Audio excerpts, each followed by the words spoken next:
Dossier 12. Première partie. Le concours de pétanque.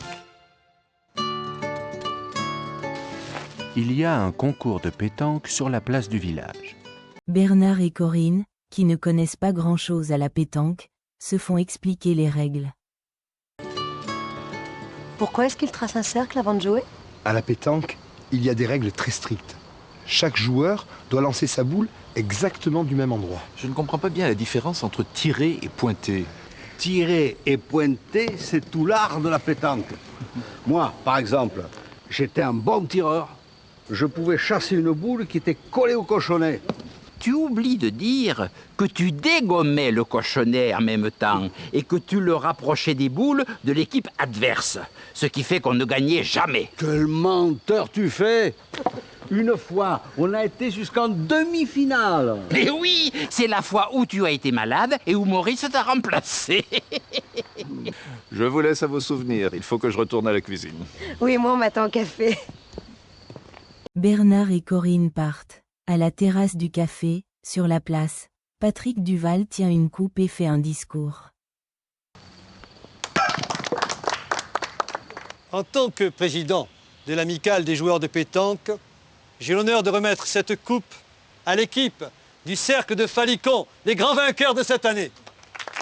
Bravo, félicitations. Les gens applaudissent. Duval leur fait signe de se taire. Mais je voudrais aussi en profiter pour vous dire combien je suis content que cette remise se fasse ici, chez Bernard et Corinne Lemoine. On applaudit à nouveau. Le soir, la salle du restaurant est pleine. Corinne fait le service. Ah oui, le pain.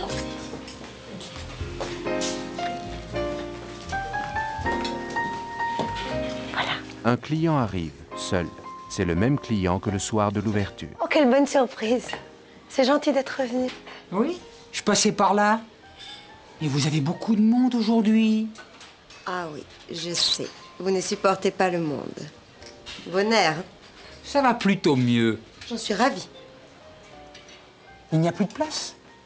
Corinne lui montre une place dans un coin, celle qu'il avait déjà occupée. Ah, vous voyez? Elle est faite pour vous. Asseyez-vous.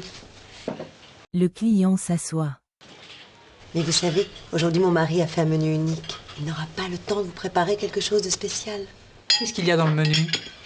Alors, des tomates au basilic, de l'agneau de Sisteron aux herbes avec du gratin de légumes, un plateau de fromage et de la mousse de fruits rouges. Ça a l'air très bien. Oui, mais enfin pour votre estomac. Mon estomac va beaucoup mieux. Bon, eh bien je vais m'occuper de vous.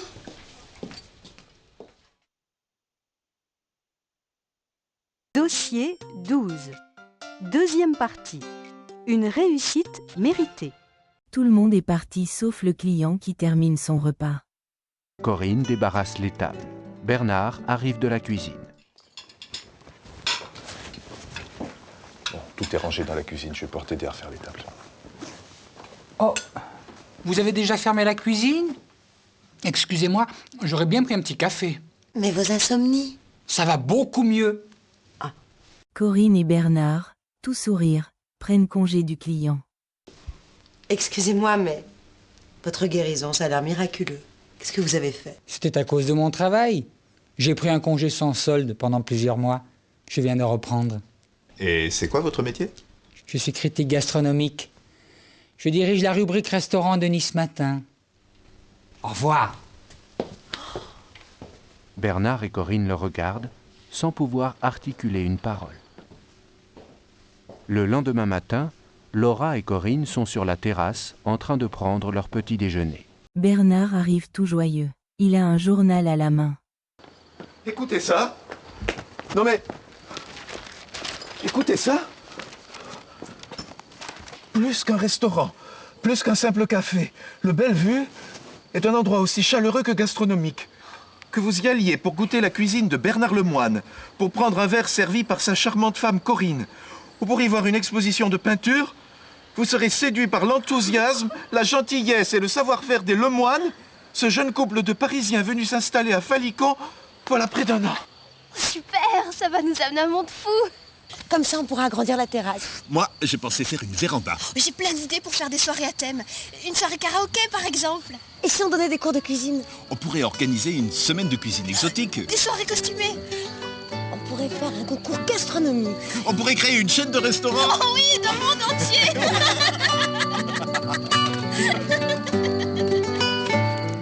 Raymond et Joseph vont s'asseoir sur leur banc. Et la vie du village continue.